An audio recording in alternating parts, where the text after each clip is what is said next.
मेरी शादी को 3 साल बीत चुके थे। अजीब होता है ना, कुछ पल ऐसे होते हैं जो बरसों पर भारी पड़ जाते हैं और कुछ साल ऐसे बीत जाते हैं। मैंने उन 3 सालों में बहुत कुछ सीखा, बर्दाश्त किया और कुछ ऐसे चेहरे दिखे जिनके बारे में कभी सोचा भी नहीं था।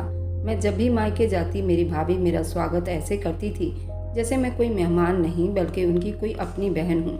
हाथों में चाय का कप, साथ में मेरी पसंद की कोई चीज़ बनाकर रखती, मेरी चीज़ों का ख्याल, मेरे आराम का ध्यान रखती।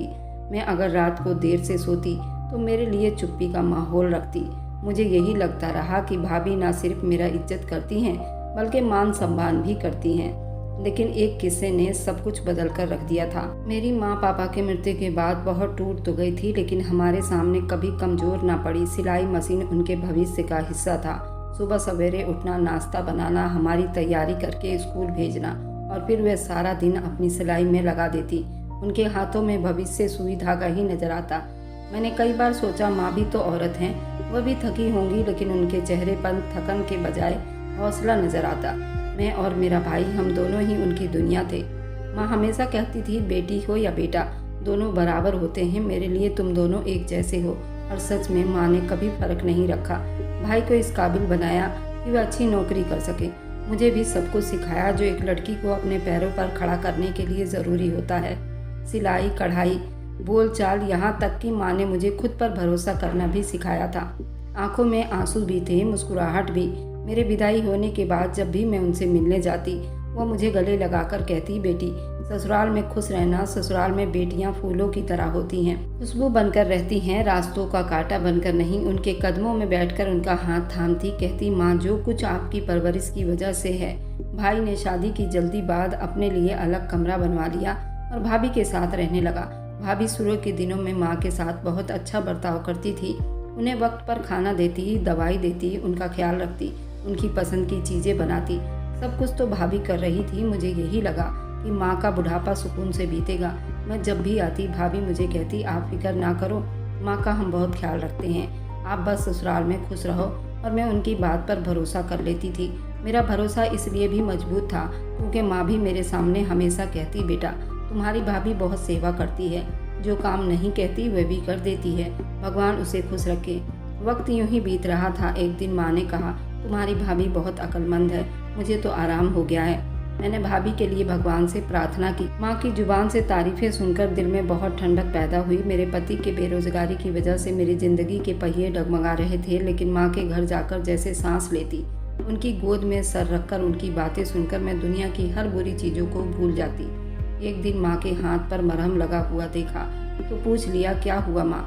वह कहने लगी, सिलाई करते हुए सुई चुभ गई थी। कुछ नहीं, मैंने ज़्यादा नहीं सोचा। माँ छोटे छोटे जख्मों को हमेशा मामूली बात समझती थी। मुझे क्या मालूम था कुछ जख्म ऐसे होते हैं जो नज़र नहीं आते, वे जख्म गहरे होते हैं, आत्मा पर लगते हैं, मगर हकीकत हमेशा वही नहीं होती जैसी नज़र आती है। ज़िंदगी के पर्दे के पीछे जो मंजर छुपे होते हैं वह तभी सामने आते हैं जब वक्त का पर्दा उठता है, और वक्त आने वाला था। माँ के घर में सुकून था, लेकिन मेरी अपनी ज़िंदगी बराबर कष्ट में बीत रहे थे। मेरा पति पढ़ा लिखा तो था, मैनेजर था, शुरू में बहुत खुश था, किसी बड़ी कंपनी में काम करके अच्छी पोस्ट मिलेगी और सब कुछ ठीक हो जाएगा। मगर वक्त ने हमें जिस रास्ते पर धकेला वहाँ सपना कम, हकीकत ज़्यादा थी।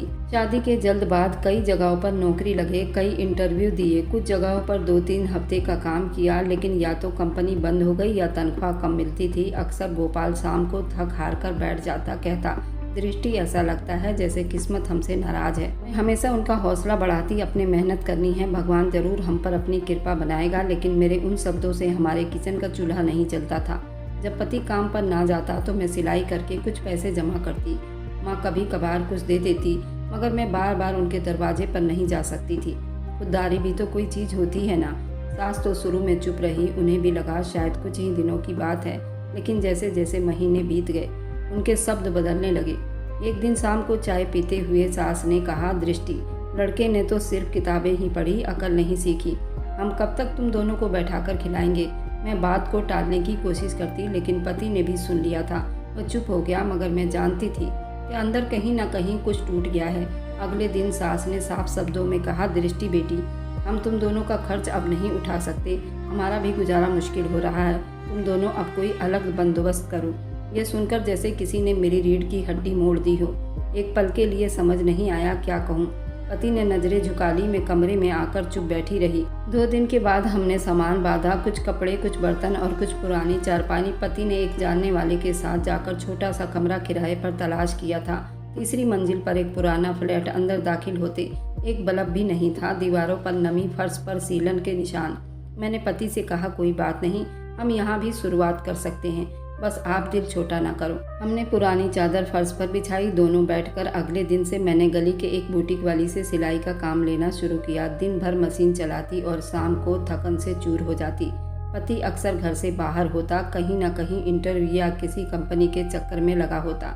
एक दिन वह थके कदमों से आया, हाथ में अखबार था। बैठते ही बोला, आज फिर इंटरव्यू देने गया था, उम्मीद इस बार नौकरी लग जाएगी। पर वहाँ तो एक से बढ़कर एक एक्सपीरियंस वाले लोग आए थे। उन्होंने कहा शायद नंबर आ जाए, लेकिन देखते हैं। मैंने उसका हौसला बढ़ाया, वह दिन जरूर आएगा, भगवान हमसे इतनी परीक्षाएं नहीं लेगा। मैंने कभी शिकायत नहीं की, माँ से न पति से, लेकिन एक दिन ऐसा भी आया जब हमारे पास आटे के लिए भी पैसे नहीं थे। मैंने पुराने पर्स में रखे कुछ सिक्के लिए और बाजार जाकर सिर्फ आटा और दाल खरीदा। उस दिन दाल भी नहीं थी। पति ने बगैर कुछ कहे सूखी रोटी खाई और फिर कहा, दृष्टि, अगर मैं 1 हफ्ते में कुछ ना कर सका तो मैं रिक्शा चलाना शुरू कर दूंगा। मैंने जवाब दिया, इज्जत की कमाई है, कोई शर्म की बात नहीं। उन दिनों मैंने कई लोगों के व्यवहार बदलते हुए देखे। जो लोग पहले हमें अपने साथ बिठाते थे, अब मिलते वक्त नजर चुराते थे। एक पुराना दोस्त पति से मिला और बोला, ये क्या कर रहे हो? हंसकर आगे बढ़ गया। पति ने वे रात दिन सोए बिना बिता दिए। उन सब पलों में एक बात जो हमें जोड़े रखा था, वह हमारा एक दूसरे पर भरोसा। मैं जानती थी वह जितना भी टूटा हो मेरे लिए लड़ रहा है। मैं भी जानती थी कि मैं उसके साथ हूँ, चाहे कुछ भी हो। एक दिन शाम को जब गोपाल घर पर दाखिल हुआ, उसके चेहरे पर पहली बार चमक देखी थी जो मैंने बहुत साल के बाद देखी थी। उसके हाथ में एक सफ़ेद लिफाफा था। दरवाज़ा खोलते ही बोला, दृष्टि, काम मिल गया है। मैंने तेजी से पानी का गिलास हाथ में पकड़ाया, उसके पास चली गई। गोपाल ने कहा कि एक प्राइवेट कंपनी है, मार्केटिंग का काम है। इंटरव्यू तो 1 हफ्ते पहले दिया था, लेकिन जवाब की उम्मीद नहीं थी। आज ही ज्वाइनिंग लेटर आया है, तनख्वाह भी ठीक है और सबसे अच्छी बात यह है कि ट्रांसपोर्ट अलाउंस भी मिलेगा। मैंने मुस्कुराकर उसका हाथ थाम लिया। मैंने कहा, भगवान हमारी मेहनत खराब नहीं करेगा। उस शाम हमने 2 कप चाय, बासी बिस्कुट से एक छोटा सा जश्न मनाया था। मैंने गोपाल से कहा, अब हम किराया वक्त पर देना होगा, बिजली का बिल चुकता करेंगे, और हाँ, मेरी सिलाई मशीन को भी मरम्मत की ज़रूरत है। उसने हाँ में सिर हिलाया। और तुम्हारे लिए मैं एक नया कपड़ा ज़रूर लाऊंगा। अगली सुबह मैं जल्दी उठ गई, किचन साफ किया, चाय बनाई और गोपाल को तैयार होते देखा। दिल में बड़ा तसल्ली हुआ। मैंने उसके शर्ट को भी इस्त्री किए, जूते पॉलिश किए, और जब वो दफ्तर के लिए निकल गए और जाते जाते कहा, दृष्टि, अब सब कुछ बदल जाएगा। दरवाज़ा बंद होते ही मैंने अपनी टूटी हुई चप्पल पहनी। कुछ पैसे रखे थे मुश्किल वक्त के लिए, उनमें से एक मिठाई का डब्बा लिया। मेरे दिमाग में एक ही बात थी, ये खबर माँ को बता दूँ, जिन्होंने हर बार मेरे हौसले को सहारा दिया। जब खाली होती, माँ का दिया हुआ 100 का नोट किसी खजाने की तरह निकलता। फिर मैं रिक्शे में बैठ गई। माँ के मोहल्ले की गलियों में दाखिल होते हुए एक पुरानी सी खुशबू महसूस हुई थी। वही दरवाज़ा, वही खिड़की जिसे कभी मैं और भाई जाकर खेलते थे। मैं अजीब खुशी में थी कि इस बार खुशखबरी सुनाने जा रही हूँ। दरवाज़ा खटखटाया। भाभी ने दरवाज़ा खोला। मुझे देखते ही थोड़ा चौंकी, फिर रूखे शब्दों में बोली, आप ठीक तो है ना? मिठाई का डब्बा हाथ में उठाया। बस खुशखबरी देने आई हूँ, गोपाल को अच्छी नौकरी मिल गई है। सोचा माँ को बता दूँ। उन्होंने भगवान की कृपा की। भाभी ने दरवाज़ा खोला। अंदर आ जाओ, माँ अपने कमरे में है। मैं अंदर दाखिल हुई तो माहौल थोड़ा बदला बदला सा लगा। माँ का कमरा सादा था, जैसा हमेशा होता था, मगर वहाँ एक अजीब सी खामोशी छाई हुई थी। माँ चारपाई पर बैठी थी। मेरे कदमों की चाप सुनकर नजरें उठाई और फिर चेहरे पर वही मुस्कुराहट जो मुझे हमेशा हौसला देती थी। दृष्टि, मेरी बच्ची आई है। माँ ने मेरे हाथ थाम लिए। और सब ठीक है ना? मैंने मिठाई का डब्बा उनके हाथ में रखा। माँ, गोपाल को नौकरी मिल गई है, एक बड़ी कंपनी में, तनख्वाह भी अच्छी है। मैंने सोचा सबसे पहले आपको बताऊं। माँ ने आंखों में आंसू लिए सर हिलाया। भगवान की कृपा है, मेरी प्रार्थनाएं रंग लाई हैं। मैं उनके पास बैठ गई और हम दोनों ने मिठाई खाई। माँ ने कहा, अब सब कुछ ठीक हो जाएगा, तुम भी चैन का सांस लोगी। मैं अपने घर की बातें करती रही। माँ मेरी सिलाई और गोपाल की कोशिश से अब हमारी तंगी दूर हो जाएगी। जब हम बातें कर रहे थे, मेरी भाभी चुपचाप कमरे में आती जाती रही, लेकिन उनकी शक्ल पर कुछ तनाव महसूस हो रहा था। माँ ने मेरे सर पर हाथ रखा। बेटा, ये दिन जो बीत गए हैं उनका दुख न रखना दिल में, भगवान सब कुछ ठीक कर देगा और तुम दोनों खुश रहोगे। मैंने जवाब दिया, माँ बस आपकी प्रार्थनाओं का तो असर है। अब सब कुछ हाथ में आया तो मैं चाहती हूँ कि आपकी दवाई वक्त पर आए, आपकी छोटी मोटी ज़रूरत पूरी हो। माँ कुछ कहना चाहती थी लेकिन शायद भाभी की मौजूदगी ने उन्हें रोक दिया था। मैंने खुद भी महसूस किया था भाभी की नज़रें बार बार कुछ कह रही है। मैंने माँ के हाथ चूम लिए और कहा, अब मुझे जाने का कह दो। दरवाज़ा पर आकर मैंने पीछे मुड़कर माँ को देखा। वह अभी तक वहीं चारपाई पर बैठी थी और नज़रें दरवाजे पर थी। उनकी आंखों में एक चमक थी, शायद खुशी की, शायद वह रोशनी जो एक माँ को अपने बच्चे के अच्छे वक्त पर महसूस होती है। मैं दरवाजे से बाहर निकली लेकिन दिल में अजीब सी बेचैनी थी। भाभी की चुप्पी, उनकी नज़रें, माँ का ठहराव, कुछ था जो मुंह पर आने से परहेज कर रहा था। माँ से मिलकर आई थी, दिल में एक अजीब सा सुकून लेकर वापस आई थी। गोपाल को सारी बात बताई।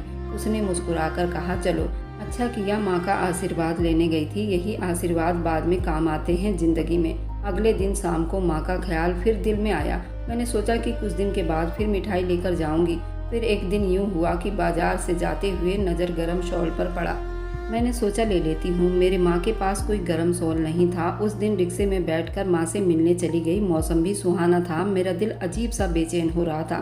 शायद कभी कभी आने वाले तूफान की आहट पहले ही दे देती है, बस हम समझ नहीं पाते। जब गली में दाखिल हुई तो बिल्कुल चुप्पी थी। दरवाज़ा आधा खुला हुआ था। मैंने दरवाजे को धीरे से धकेला। जैसे ही अंदर कदम रखा एक चीख सुनाई दी, छोड़ दे मुझे। ये मेरी माँ की आवाज़ थी, जो मुझे खुद भी यकीन नहीं हुआ। सामने का मंजर ऐसा था कि जैसे किसी फिल्म का नेगेटिव सीन हो। मेरी भाभी माँ के बालों को दोनों हाथों से पकड़कर नोच रही थी और माँ जमीन पर बैठी दर्द से चिल्ला रही थी, तुझे शर्म नहीं आती? बूढ़ी औरत से ऐसा व्यवहार करती है।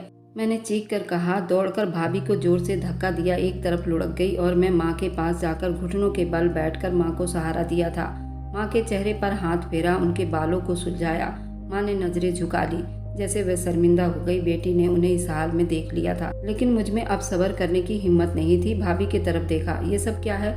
ये तुम क्या कर रही थी माँ के साथ? उन्होंने तो तुम्हें हमेशा बेटी की तरह देखा। तुम आज उन्हीं के बाल नोच रही हो। भाभी जो फर्श से उठ चुकी थी तीखी आवाज में बोली, मैं इस बुढ़िया से तंग आ गई हूँ। मेरा पति अकेला कमाता है, सारा वह तुम्हें चुरा चुरा कर दे देती है, जैसे मेरा पति हराम का कमाता है। मैंने हैरानी से माँ की तरफ देखा। उन्होंने नजरें चुरा ली। ये बात है? मैंने ठंडे शब्दों में कहा। तुम्हें इस बात का मलाल है? माँ अपनी बेटी को चुरा कर कुछ देती है? अगर तुम्हें ये अच्छा नहीं लगता तो आज के बाद यहाँ से कुछ नहीं ले जाऊंगी। भाभी टेढ़ी मुस्कुराहट से हंसी और कहा कि ये चालाक है, तुम्हें भर भर कर दिए जा रही है, खुद तो अब किसी काम की नहीं रही।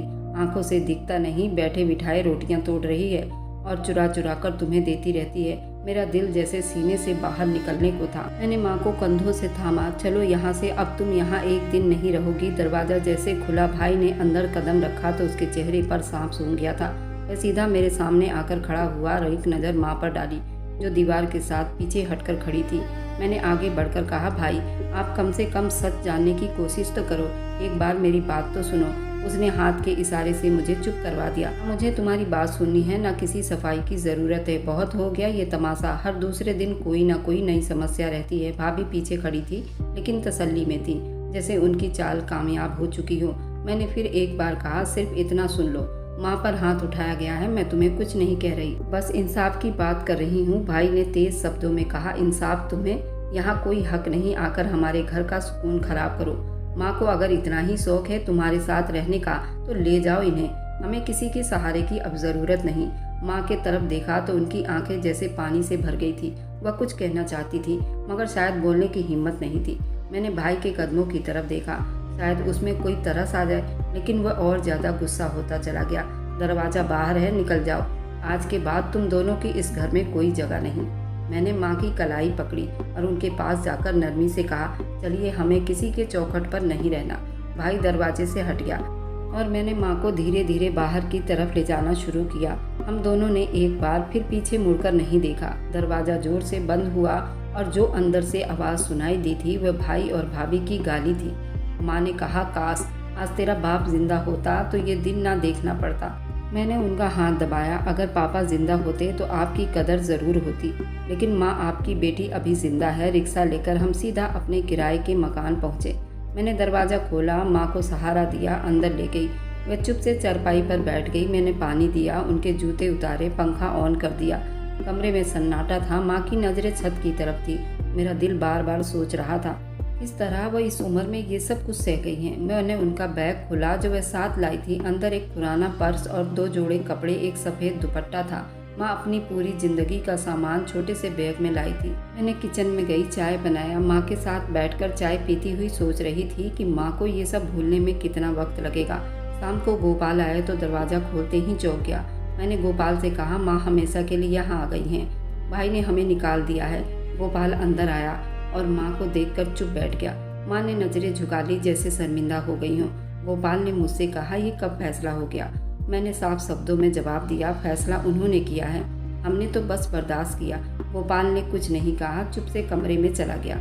माँ ने धीरे से कहा, तुम्हारे पति को परेशानी ना हो मेरी वजह से। मैंने उनके पाँव दबाना शुरू कर दिए। परेशानी तो तब होगी जब इंसान बोझ होता है। आप तो मेरा सहारा हैं। उस रात हमने सादा सा खाना खाया। माँ ने कम खाया, शायद तबीयत के साथ दिल में दर्द भरा हुआ था। मैंने बिस्तर बिछाया, माँ को कंबल दिया, खुद उसके पास बैठ गई। रात देर तक माँ सो नहीं सकी। मैंने उनसे कहा, सो जाओ माँ, सब ठीक हो जाएगा। उन्होंने धीमी आवाज़ में कहा, बेटी मैंने बहुत कुछ सह लिया, अब सिर्फ ये चाहती हूँ कि बाकी वक्त सुकून से बीते। मैंने उनके चेहरे पर हाथ रखा। ये घर आपका है, यहाँ आपको कोई कुछ नहीं कहेगा। कमरे में चुप्पी छा गई। बाहर सड़क पर कुछ आवारा कुत्तों की भौंकने की आवाज़ थी, लेकिन अंदर हम दोनों माँ बेटी के दिल में एक दूसरे के सहारे सुकून ढूंढने की कोशिश कर रहे थे। मैं जानती थी कि अगले दिन से सब कुछ बदल जाएगा। माँ के लिए दवा, उनके आराम और गोपाल के मिजाज को लेकर एक नई जंग शुरू हो जाएगी। लेकिन मैं तैयार थी, क्योंकि अब मेरे साथ माँ थी और उनका साथ मेरे लिए सब कुछ था। सुबह मामूली के हिसाब से मैंने नाश्ता तैयार किया। माँ अब तक सो रही थी। गोपाल रात को देर से आया था, इसलिए उन्हें जगाने का इरादा नहीं किया, लेकिन मेरे दिल में हल्का सा शक था। कल जो कुछ हुआ उसका नतीजा आज सामने आना था। गोपाल की चुप्पी भी कुछ इशारे दे रही थी। किचन में बर्तन समेटते हुए मैंने सुना, कमरे का दरवाज़ा खुला है। गोपाल की चप्पलों की आवाज़ धीरे धीरे मेरी तरफ आ रही थी। वह किचन के दरवाजे पर आकर रुक गया। मैंने सर उठाया, उन्हें हल्की सी मुस्कुराहट दी। दृष्टि, चाय दो। गोपाल ने सीधा सवाल किया था, ये कब से तय था कि तुम्हारी माँ हमारे घर में आकर रहेगी? मैंने चाय कप ट्रे में रखा और कहा, यह तय नहीं था, मजबूरी थी। तुम्हें सब बताने ही वाली थी, लेकिन रात देर हो गई थी। भाई ने माँ को घर से निकाल दिया है। भाभी माँ को बालों से पकड़कर मार रही थी। मैं कैसे छोड़ देती? गोपाल ने ठंडी सांस ली। देखो, मैं तुम्हारा दुख समझ सकता हूँ, लेकिन मेरी भी तो सुनो। अभी मेरी नौकरी नहीं है, समस्याएं हो जाएगी। ऊपर से ये अचानक जिम्मेदारी। मैंने चाय उसके हाथ में दी। ये जिम्मेदारी नहीं, मेरी माँ है। जिंदगी के मुश्किल वक्त में उन्होंने मेरा साथ दिया था, अब मैं कैसे उन्हें अकेला छोड़ दूं? गोपाल ने कुर्सी पर बैठते हुए कहा, दृष्टि तुम जानती हो मैं तुम्हें कभी मना नहीं करता, लेकिन तुमने मुझसे पूछना तक अच्छा नहीं समझा। मैं उसके सामने बैठ गई। कुछ फैसला पूछे बगैर करने पड़ते हैं। जब कोई रास्ता ना हो तो तब दिल की सुनते हैं, और मेरा दिल ये भी स्वीकार कर रहा था कि मेरी माँ दर दर धक्के क्यों खाएगी। गोपाल ने चाय का घूंट लिया, फिर कहा, मेरी माँ क्या सोचेगी? वह पहले ही समझती है कि तुमने मुझे जोरू का गुलाम बनाया है। अब जब वह सुनेगी कि मैं तुम्हारी माँ को अपने घर में रख रहा हूँ तो उनका व्यवहार मेरे साथ कैसा होगा? तुम्हारी माँ को हम समझा सकते हैं, क्या ये बात ज़रूरी है कि लोग क्या कहेंगे? हम एक बूढ़ी औरत को छत दें? गोपाल चुप हो गया, फिर बोला, तुम मेरी बात मान लो। मैं अभी अभी इस काबिल नहीं हूँ 2 घरों का बोझ उठा सकूँ। अगर तुम अपनी माँ को रखना चाहती हो तो सोच लो नतीजा क्या निकलेगा। मैंने हैरानी से उसकी तरफ देखा। तुम कहना क्या चाहते हो? मैं माँ को वापस भाई के घर पर छोड़ाऊँ, जिसने माँ के मुंह पर दरवाज़ा बंद करके घर से निकाल दिया? गोपाल ने नज़र चुराते हुए कहा, उनकी जिम्मेदारी है, वह उनका बेटा है, उसे निभाना चाहिए, हम पर फर्ज नहीं बनता। मेरे दिल में एक टीस सी उठी थी, लेकिन मैंने नरमी से जवाब दिया, बेटा होने से अगर जिम्मेदारी पूरी हो जाती है तो माँ यहाँ ना होती। अगर तुम मेरी जगह होते तो क्या यही करते? अपनी माँ को यूं ही अकेला छोड़ देते? गोपाल थोड़ा झुंझला गया था। तुम हर बात को जज्बाती तरीके से सोचती हो, मैं हकीकत बता रहा हूँ। मैंने आराम से कहा, हकीकत यह है कि माँ बूढ़ी हो चुकी हैं और अब हमारी जिम्मेदारी है हम उन्हें रखें या छोड़ दें। फर्क सिर्फ ज़मीर का है। गोपाल ने चाय खत्म की, कुर्सी से उठकर कहा, मेरा ज़मीर तब भी जागा था जब हमारे पास कुछ भी नहीं था। तुम सिलाई के ऑर्डर वक्त पर ख़त्म नहीं कर पाती। अब सर पर एक और जिम्मेदारी हमारे ऊपर आ गई है। मैंने उठकर उसका रास्ता रोका। तो बताओ गोपाल, क्या तुम ये चाहते हो कि उन्हें निकाल दूं? ये कहकर हम उनका बोझ नहीं उठा पाएंगे। गोपाल थोड़ी देर चुप रहा, फिर कहने लगा, तुमने पूछा इसलिए मैंने सच कह दिया। मैं नहीं चाहता वह इस घर में रहें। मेरे कदम जैसे जमीन में जम गए थे। मैंने धीरे से कहा, तो फिर गोपाल ये जान लो, अगर माँ इस घर से जाएगी तो मैं भी उनके साथ जाऊंगी। गोपाल ने एक पल के लिए मेरी आंखों में देखा, फिर दरवाज़ा खोला और बाहर निकल गया। गोपाल के जाने के बाद कमरे में चुप्पी का एक राज था, जैसे कोई मौत हो गई हो। मैं वहीं खड़ी की खड़ी रह गई। वह शब्द मेरे कानों में गूंज रहा था, मैं नहीं चाहता कि वह इस घर में रहे। मेरे पीठ की तरफ हल्की सी आहट हुई। मैंने पलटकर देखा, माँ दरवाजे के पास खड़ी थी। उनका चेहरा बिल्कुल सुन पड़ा था, लेकिन आंखें साफ बता रही थी कि वे सब कुछ सुन चुकी हैं। मेरे कदमों तले से जमीन निकल गई थी। माँ आप शब्द ढूंढने लगी, लेकिन बस एक धीमी सी मुस्कुराहट के साथ बोली, सब सुन लिया बेटा। दरवाजा थोड़ा सा खुला रह गया था, आवाज़ बाहर तक आ रही थी। मैंने आगे बढ़कर उनका हाथ थामा। आपने जो सुना बस एक थोड़े वक्त की बात है। गोपाल गुस्से में था, वह दिल से नहीं कहना चाहता था। वह चारपाई पर बैठ गई। उनके हाथ मेरे हाथ में थे, लेकिन उनमें वह गर्मी नहीं थी जो पहले हुआ करती थी। वह कुछ देर चुप रही, फिर बोली, बेटी एक बात कहूँ, बुरा मत मानना। आप कहो जो दिल में आए, मुझे वृद्ध आश्रम भेज दो। ये सब था सीधा जिसने मेरे दिल को काट कर रख दिया था। मेरे लिए ये शब्द आग जैसे थे। ये क्या बोल रही हैं आप? उन्होंने मेरी तरफ देखा। कभी कभी इंसान खुद को बोझ महसूस करने लगता है, और जब दूसरे भी यही एहसास दिलाते हैं तो फिर वृद्ध आश्रम के दीवार अपने लगते हैं। मैंने उनके घुटने के पास बैठकर कहा, आप बोझ नहीं हो, ये घर आपका भी है। आपकी बेटी क्या है, आपको यहाँ से कोई नहीं निकाल सकता।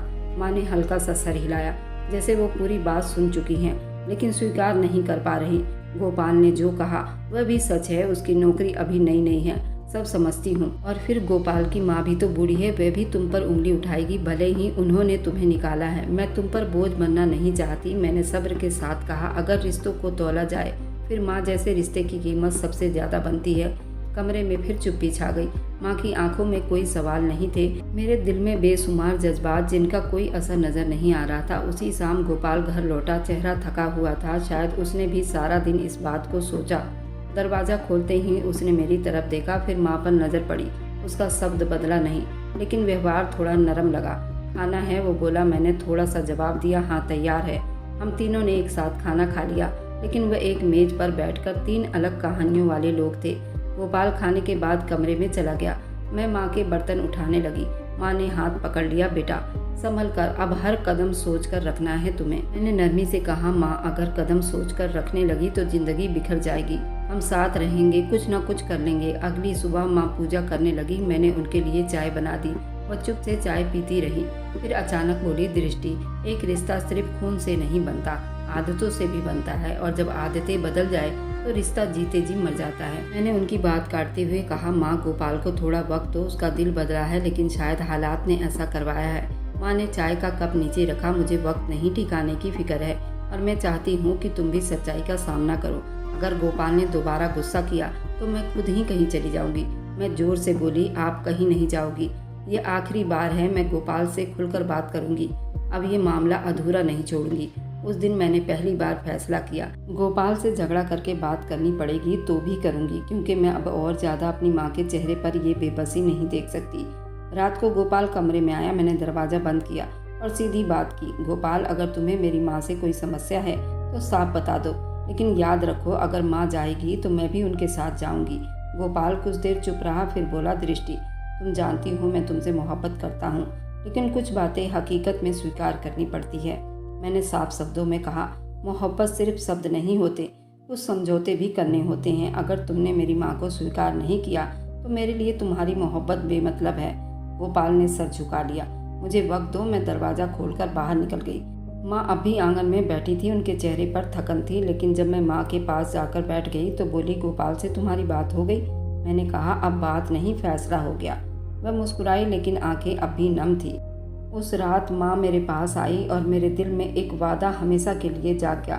माँ मेरी ज़िंदगी का हिस्सा है। माँ के साथ मैंने आखिरी रात अपने घर में चुप्पी से बिताई। वो मेरे साथ ही चारपाई पर लेटी, लेकिन उन्हें नींद नहीं आ रही थी। मैंने आंखें बंद किए रखा, मगर मैं जानती थी कि वो बराबर करवटें बदल रही थी। कभी उनका हाथ मेरे कंधे पर जाता, कभी वे धीरे से उठकर पानी पीती थी, फिर वापस आकर बैठ जाती। सुबह जब मैंने आँख खोली तो वह उठकर पूजा कर रही थी। मैंने उठकर चाय बनाया। मैंने उनके पास बैठे हुए पूछा, क्या सोच रही हो माँ? उन्होंने धीरे से कहा, मैंने सोच लिया दृष्टि, तुम्हारे लिए आसानी पैदा करनी होगी। मैं तुम्हारे और गोपाल के बीच दीवार नहीं बनना चाहती। मैंने जल्दी कहा, माँ ऐसी बात मत करो, मैं हर मुश्किल बर्दाश्त कर लूँगी, लेकिन आपको कहीं जाने नहीं दूँगी। उन्होंने मेरी तरफ देखा, मेरी बेटी तुमने बहुत निभाया, अब मेरी बारी है, मुझे इजाज़त दो मैं कहीं जा सकूँ। जहाँ मैं तुम्हारी ज़िंदगी का बोझ ना बनूं। मैं जानती थी माँ ज़िद्दी थी, खुददार थी, लेकिन मैं कुछ नहीं बोल सकी। उनकी नज़रें अब किसी फैसले के इंतज़ार में थी, बस खबर दे रही थी कि फैसला हो चुका है। दोपहर को मैंने माँ को दवाई दी, उनका कपड़ा एक छोटे से बैग में रखा। उन्होंने कुछ ना कहा, बस सर हिलाती रही। मैंने रिक्शा मंगवाकर उन्हें लेकर निकल गई। रास्ते में हम दोनों चुप थे। रिक्शे के शोर में भी माँ की चुप्पी सुनाई दे रही थी। वृद्ध आश्रम पहुंचकर दरवाज़ा खटखटाया। एक औरत ने अंदर से दरवाज़ा खोला। उम्र 40 के आसपास होगी, चेहरे पर गंभीरता। बहन, कैसे आना हुआ? मैंने हिचकिचाते हुए कहा, मेरी माँ के लिए कोई ठिकाने की तलाश है, कुछ वक्त के लिए। उन्होंने दरवाज़ा खोल दिया। अंदर आइए। मैं और माँ अंदर दाखिल हुए। सामने एक छोटा सा आंगन था, दाईं तरफ 2 कमरे और बाईं तरफ एक बड़ा हॉल, जहाँ चारपाई लाइन से लगी हुई थी। उन पर अलग अलग उम्र की औरतें बैठी हुई थी। कुछ बातें कर रही थी, कुछ चुप थी और कुछ बस खाली नज़रों से सामने देख रही थी। एक चारपाई खाली थी, वहाँ माँ को बिठा दिया। माँ ने आसपास देखा, फिर मेरी तरफ देखा। मैंने उनका हाथ थामा। ये सब आप जैसी हैं माँ, किसी का बेटा नहीं और किसी के बेटे ने ही उन्हें यहाँ छोड़ दिया, लेकिन मैं रोज आऊँगी और आपके साथ वक्त बिताऊँगी।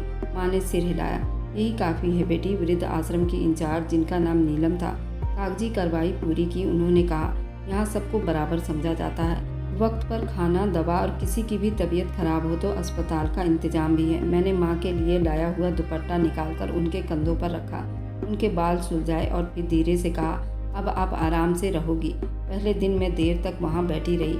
माँ से बातें होती रही। साथ वाली चारपाई पर एक बूढ़ी औरत थी जो हर थोड़ी देर में मुझसे सवाल करती थी, बेटी तुम कहाँ से आई हो? तुम अपनी माँ को छोड़ने आई हो या लेने आई हो?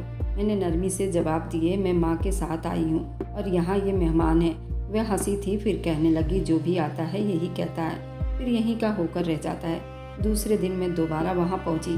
माँ मुझे देखकर मुस्कुराई और पहले से अच्छी लग रही थी।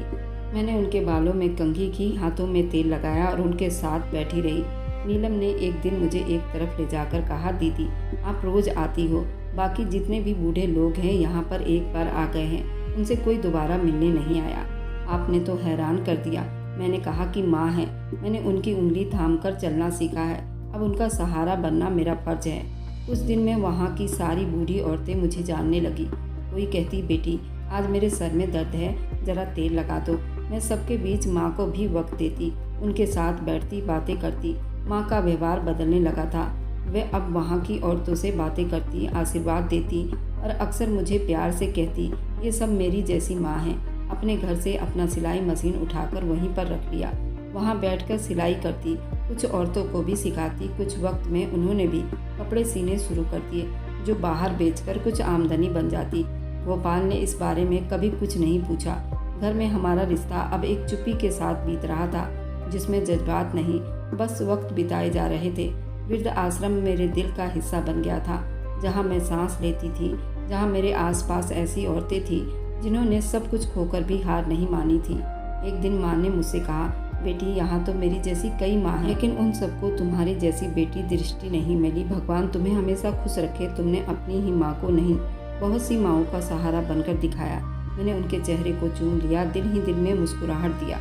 जिंदगी ने मुझे मौका दिया, मैं किसी का बोझ नहीं, किसी का सहारा बन सकूं। वृद्ध आश्रम में माँ को रहते हुए कुछ महीने बीत चुके थे। मैं रोज जाती, कभी दोपहर को, कभी शाम को। माँ की तबीयत शुरू में तो काफ़ी ठीक लग रही थी, लेकिन पिछले कुछ दिनों से उनके चेहरे की रौनक धीमी पड़ने लगी थी। उन्होंने खाना कम कर दिया था, बातें भी कम हो गई थी। एक दिन जब मैं पहुंची तो माँ चारपाई पर लेटी थी और कंबल उनके सीने पर था। जबकि मौसम गर्म था, मैंने उनके हाथ पर हाथ रखा, वह गर्म था। माँ की तबीयत ठीक है। उन्होंने धीरे से आंखें खोली, बस हल्का सा बुखार है, कल से थोड़ी थकावट सी है। मैंने जल्दी से नीलम को बुलाया। नीलम ने जल्दी माँ को देखा और कहा, हम उन्हें अस्पताल लेकर चलते हैं, चेकअप करवा लेते हैं, क्या पता कोई वायरल बुखार हो। अगले दिन मैं खुद माँ को अस्पताल ले गई। उनका ब्लड टेस्ट करवाया, बीपी सब कुछ चेक करवाया था। डॉक्टर ने बताया जिसमें कमजोरी बढ़ गई है, खुराक और आराम की सख्त ज़रूरत है। दवाई दी, समझाया गया। फिर घर जाकर मैंने गोपाल से कहा, माँ की तबीयत ठीक नहीं, मैं कुछ दिन वृद्ध आश्रम में ज़्यादा टाइम बिताऊंगी। गोपाल ने थोड़ा सा जवाब दिया, तुम्हारी मर्जी। अगले दिन मैं दोपहर को माँ के पास पहुँची तो वे चारपाई पर लेटी थी। हाथ में उन्होंने रुद्राक्ष की माला ले रखी थी और उसे गिन रही थी, लेकिन होंठ हिल रहे थे। मैंने धीरे से बुलाया, माँ। उन्होंने आंखें खोली, धीमी सी आवाज़ में कहा, मेरी बच्ची। मैंने उनके हाथ दबाए। कैसी तबीयत है? आज कुछ ठीक नहीं लग रहा। शायद भगवान के घर जाने का वक्त आ गया है। मैंने जल्दी उनकी बात काट दी। ऐसी बातें मत करो, आप ठीक हो जाओगी। मैं आपकी दवा लेकर आती हूँ। उन्होंने मेरा हाथ पकड़ लिया। बेटा, जो वक्त भगवान ने लिखा होता है उसे कोई बदल नहीं सकता, लेकिन मैं तसल्ली में हूँ। मेरी बेटी ने वह सब कर दिखाया जो शायद बेटा नहीं कर पाते। मैंने उनके सिरहाने बैठकर उनके सर पर हाथ फेरा। आप फिर ठीक हो जाओगी। हम दोनों बाजार चलेंगे, आपको नया सूट दिलवाऊंगी। माँ हल्की सी मुस्कुराई, लेकिन वो मुस्कुराहट कमज़ोर थी। उनकी आंखों में नमी उभरी। सूट नहीं चाहिए बेटा, अब तो मोक्ष चाहिए। तुम्हें आशीर्वाद दे रही हूँ कि तुम हमेशा खुश रहो। उसी रात जब मैं घर गई, दिल में एक अजीब सी बेचैनी थी। गोपाल से थोड़ी सी बात हुई, फिर मैं सीधे बिस्तर पर चली गई, लेकिन नींद नहीं आ रही थी। सुबह उठी, सुबह फ़ोन बजा। नीलम की कॉल थी। मैंने जल्दी फ़ोन उठा लिया। हाँ जी। आवाज़ में चुप्पी थी। फिर उन्होंने धीमी आवाज़ में कहा, दृष्टि बेटी, माँ अब इस दुनिया में नहीं रही। रात गए, उनकी तबीयत बिगड़ गई, हमें छोड़ गई। मेरे हाथ से फ़ोन छूटते छूटते बचा। मैं कुछ देर बिल्कुल चुप बैठी रही, फिर जल्दी से कपड़े बदले और रिक्शा लेकर वृद्ध आश्रम पहुँच गई। माँ की चारपाई पर अब सफ़ेद चादर थी। उनका चेहरा सुकून में था, जैसे किसी ने बहुत थक कर नींद ली हो। मैं उनके पास बैठ गई और हाथ थामा, जो ठंडा हो चुका था।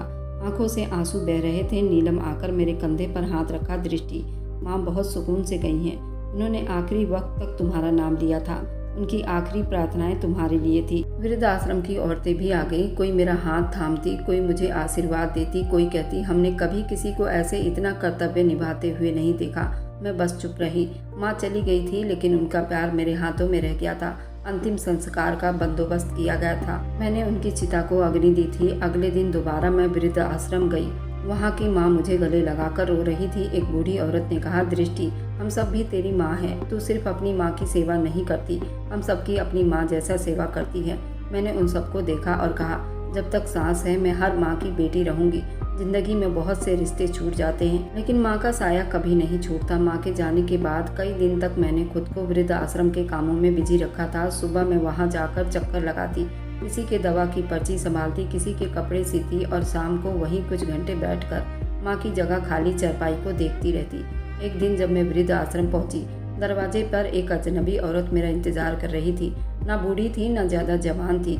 पुरानी फाइल हाथों में पकड़े, आंखों में पहचान की चमक। उन्होंने मुझे देखकर कहा, तुम दृष्टि हो, सुषमा की बेटी? मैंने हाँ में सिर हिलाया। जी। आप कौन? उन्होंने मुस्कुराते हुए फाइल आगे बढ़ाई। मैं तुम्हारी माँ की पुरानी दोस्त हूँ। तुम्हारी माँ से मेरी हरदम बात होती रहती थी। उनके जाने के बाद उनकी एक अमानत मेरे हवाले थी, जो उन्होंने खास कर मुझे दी थी, सिर्फ तुम्हें देनी थी। मैंने हैरानी से वह फाइल थाम ली। कैसी अमानत? तुम इसे घर ले जाकर देखना, सब कुछ लिखा है इसमें। इतना जान लो, तुम्हारी माँ बहुत सोच समझकर फैसला कर गई है। उस औरत ने मुझे थोड़ी देर बात की और फिर वह चली गई। घर आकर मैंने कमरा बंद किया, फाइल खोली। अंदर एक रजिस्ट्री की कॉपी, कुछ लेटर और एक वसीयतनामा था। उसमें लिखा था कि मेरे माँ के यहाँ की थोड़ी बहुत ज़मीनें हैं। अब ये ज़मीन और ये पैसे तुम्हारे नाम करती हूँ, क्योंकि तुम इस पैसों का सही उपयोग करोगी और तुम इस वसीयत की असली हकदार हो। मैं वह पढ़कर रोने लगी। मुझे कोई लालच नहीं था, मुझे वे दौलत देखकर खुशी नहीं हुई, लेकिन मुझे अपनी माँ की बहुत याद आई थी। मेरी माँ अपने मायके में अकेली थी। उनके पिता ने अपनी सारी दौलत उनके नाम कर दी थी। उन्होंने भी अपने माँ बाप की बुढ़ापे में सेवा की थी और आज वे सारी दौलत मुझे सौंप गई थी। मैंने भी उस दौलत का पूरा सही उपयोग किया था। मैंने उस जमीन को बेचकर उस वृद्ध आश्रम में खर्च कर दिया। वहाँ कमरों में बेड, एसी और वहाँ की औरतों के लिए और अच्छी सुविधा उपलब्ध करवा दी। और जो पैसे बचे, मैंने अपने लिए एक फैक्ट्री खोली, जिसमें बेसहारा औरतों को सिलाई पर रख लिया। उनको तनख्वाह देने लगी। मेरी फैक्ट्री ने दिन दुगनी रात चौगनी की। अब मेरा पति भी मुझसे बहुत शर्मिंदा था, लेकिन उसने कुछ नहीं कहा। मेरी सास को भी उसके बड़े बेटे ने घर से निकाल दिया था। मैं उन्हें भी अपने पास ले आई थी और उनकी सेवा भी मैंने अपनी जिम्मेदारी पर ले लिया। मेरा पति मुझसे नज़र तो नहीं मिला पा रहा था। एक दिन मैं अपने सास को लेकर अस्पताल गई थी। वहाँ मेरा भाई मिला था। उसने माँ के बारे में पूछा। मैंने कहा, माँ इस दुनिया में नहीं रही। ऐसे लगा जैसे उसके चेहरे पर किसी ने थप्पड़ मारा हो। वो रोने लगा। मुझे खबर क्यों नहीं दी? मैंने कहा, जिस बेटे ने धक्के देकर घर से बाहर निकाला हो, उसे खबर देकर क्या करना था? उसने अपनी नज़रें झुका ली। जब मेरी नज़र भाभी पर पड़ी तो मैं हैरान रह गई। भाभी को पैरालाइज हो गया था। वह व्हील चेयर पर बैठी थी। मैंने भाई से कहा, ये कब हुआ? भाई ने कहा, माँ के जाने के बाद ये प्रेग्नेंट हो गई थी और इसने एक बेटे को जन्म दिया था। हम दोनों हवा से बातें करते थे। हमें किसी की कोई परवाह नहीं थी। लेकिन एक हादसे ने तेरी भाभी को अपाहिज कर दिया। बेटा 6 महीने का हो गया था, उसको दिमागी बुखार हो गया, वह ठीक नहीं हो पाया, उसका कई ऑपरेशन करवाया, 6 साल होकर उसकी मृत्यु हो गई और तेरी भाभी को उसी गम में पैरालाइज के 2-3 अटैक आ गए। अब ये अपने पैरों से नहीं चल सकती। मैं इसको लेकर बहुत परेशान हूँ। मैं उसकी बातें सुनकर दुखी हुई थी, भाभी को देखकर भी दुख हुआ था, लेकिन मैं उनके लिए क्या कर सकती थी। उन्होंने अपना कर्तव्य नहीं निभाया और भगवान ने उनके कर्मों की सजा इसी जन्म में दे दिया। भाभी को भी इसी वृद्धाश्रम में भाई ने भर्ती करवा दिया था, क्योंकि मेरा भाई बहुत परेशान हो गया था। मैं रोज उस वृद्धाश्रम में जाती और भाभी की भी देखभाल करती। भाई ने दूसरी शादी कर ली, लेकिन वह अपनी पहली पत्नी का भी पूरा खर्चा उठा रहा था। वृद्ध आश्रम में भी महीने का खर्चा देता। मेरे बच्चे तो नहीं हुए थे, लेकिन मैं उन बेसहारों की सेवा करके बहुत खुश रहती हूँ। मेरा पति भी मुझे पूरा सपोर्ट करता है और मेरी वीडियो आप लोग जहाँ कहीं से भी देखते हैं, कमेंट में अपने शहर और राज्य का नाम ज़रूर बताएं। मुझे आप लोगों के कमेंट पढ़ने में बहुत आनंद आता है और उन सभी का मैं बहुत बहुत धन्यवाद करना चाहती हूँ जो लोग मेरी वीडियो को देखते हैं और लाइक करते हैं और शेयर करते हैं। और अगर आपको आज की कहानी पसंद आई है तो वीडियो को ज़रूर लाइक कीजिएगा और अपने दोस्तों के साथ शेयर भी कीजिएगा। और हाँ, अगर आपने अभी तक हमारे चैनल को सब्सक्राइब नहीं किया है तो ज़रूर सब्सक्राइब कर लें। मिलते हैं हम अपनी कल की एक और नई दिलचस्प कहानी के साथ। मुझ पर सदा अपना प्यार और स्नेह बनाए रखें। सभी को मेरा प्यार भरा नमस्कार दोस्तों। खुश रहें, स्वस्थ रहें, मस्त रहें।